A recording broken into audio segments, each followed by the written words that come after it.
So I'm still in Costa Rica, having a pretty decent time. I'll try and take a video outside of this room at some point. So I've been doing a little bit of thinking around our current social state, where we are as society, and we're in a very interesting place, um, given probably driven very much by our technological space or where we are with technology today, where we're given a lot of information very quickly, almost an information overload on a daily basis. We're getting incredible amounts of history and economic information from Facebook. People are doing quite interesting research, often poor research, but very interesting, kind of leading you towards all sorts of different information. And as a result, we're really well empowered with information. I think today you can pretty much get a physics degree online, and a pretty decent one at that. You can find out pretty much anything about the history of the world, things that I never even knew existed as a child. Now I kind of feel should have been taught to me as a child. Um, and as a result, I feel very highly empowered as a person, and I think most of us feel very empowered. But then this is also then overshadowed by this idea that we've got less power than we ever had. You know, there's so much income inequality, but there's also social inequality. There's also wealth inequality. There's all sorts of things that make us poorer over time. So in real terms, wages and wealth have either stagnated or declined in the last 20 years or so. Actually, even possibly before that, 20, 30, 40 years maybe.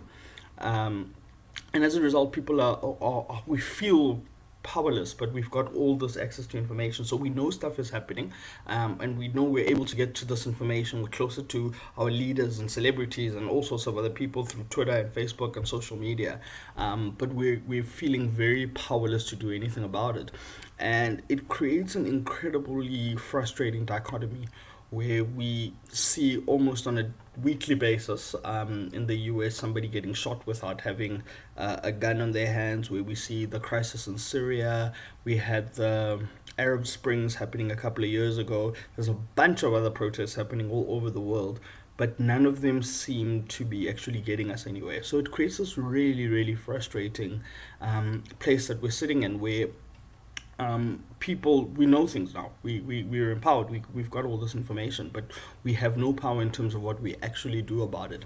And one of the biggest reasons that happens is particularly because we've got all this power, what seems like power, the power of pressing the like button or the fave button or the share button, has led us to feel like we're doing something when we're actually doing less over time. So it's very counterintuitive, is that now you have all this power in your cell phone, at your fingertips, and yet using it kind of goes almost nowhere. And it's because we don't really bring the power that we have in the social space into the real space. We're really poorly organized as communities, as people, and I'm talking about all sorts of communities. So, black community, women community, LGBTQ community. Youth communities, people like in South Africa were protesting fees must fall.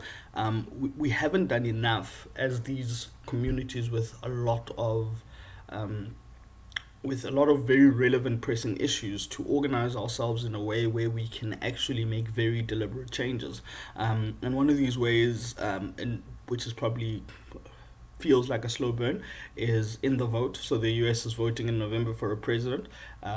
There's a lot of social power in that vote, and you've got to make it count. But it doesn't really stop at electing a president. It has then to go to harassing statesmen and congressmen, to making sure that your voice is continuously heard. So using what you see on social media to really create a movement, and to actually support things that you feel are important, to take time out of the social space or to clicking on Facebook to actually go do something. So translating that power outside of the cyber world into the real world is important. Another strong, like massively strong tool that people have that they don't understand is the economic power, which means you vote with your rands or dollars or pounds, whatever your currency is, and use that to very deliberately go spend in your communities or in places where you feel welcome, and deliberately not spending money on places you do not feel welcome.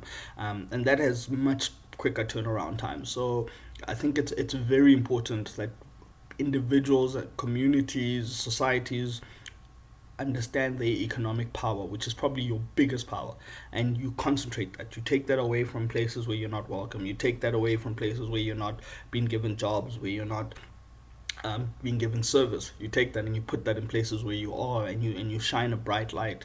The third place, which is probably for me the most powerful area, is the knowledge space, which means in order to understand your problem, you've got to learn how to research it. And in order to understand research, you've got to educate yourself. So at some point, you've got to put down the screens, and really pick up a book, or not necessarily even put down the screens, but put down the social media and go into the Wikipedia, or go into a journals library, or go into an actual library and pick up books on topics that are relevant and important to you. Get some reading done, get some intelligent argument going on, go on and research things that make sense. So if you're watching things on YouTube, you're watching things on Facebook, make sure it's things that are relevant to the things you care about. And this for me is the only way you make social change happen. So for me, it's very much about learning more about what you're talking about, because a lot of the stuff is actually just poor perception. You think something's going on, or you think it works in a certain way, and it really doesn't. You think pressing the like button, or putting out a very long tweet actually impacts on stuff, and it's not enough. You can clearly see it in the results that it's not enough. So you got to do the research and find out what is enough, what drives certain behaviors. How does the policing system in the US work? How does the government around the world work? How do economic systems get set up, and how do they move, and that kind of thing. So you gotta invest time into actually reading up on these things and understanding them, and getting a good amount of detail on that. The second one is organize your wealth. Every dollar. I mean, if the dollar wasn't so important, you wouldn't have dollar stores and businesses trying to get your change, or getting a cent away from you, or putting an extra additional. Nobody would be working that hard if it wasn't important. It's incredibly important. So every dollar counts, and where you put it will determine your outcome. So understand that. And then thirdly, influence the rules makers. Shout, be loud.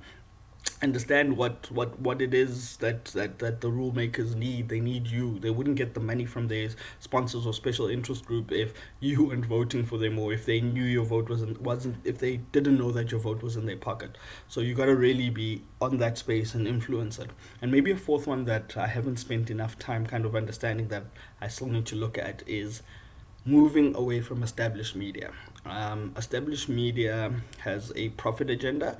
They speak in broad strokes. They cater to a certain constituency, and so their motives are not necessarily to inform you, or it is to inform you, but probably partially within a certain direction. So it's a lot of saying, there's lots of stuff going over there, but look in that specific corner. Don't look everywhere else. Just look in this specific corner, because that's where all the drama happens. That's where the ratings happen. And that's important for them. So it's kind of, I'm not saying get away completely from news and information. It's important to know what's going on, but be tailored in the way that you inhabit the information. So watch Fox, and then watch MSNBC, and then watch Al Jazeera, and then a little CNN if you're going to go that direction, or read a newspaper.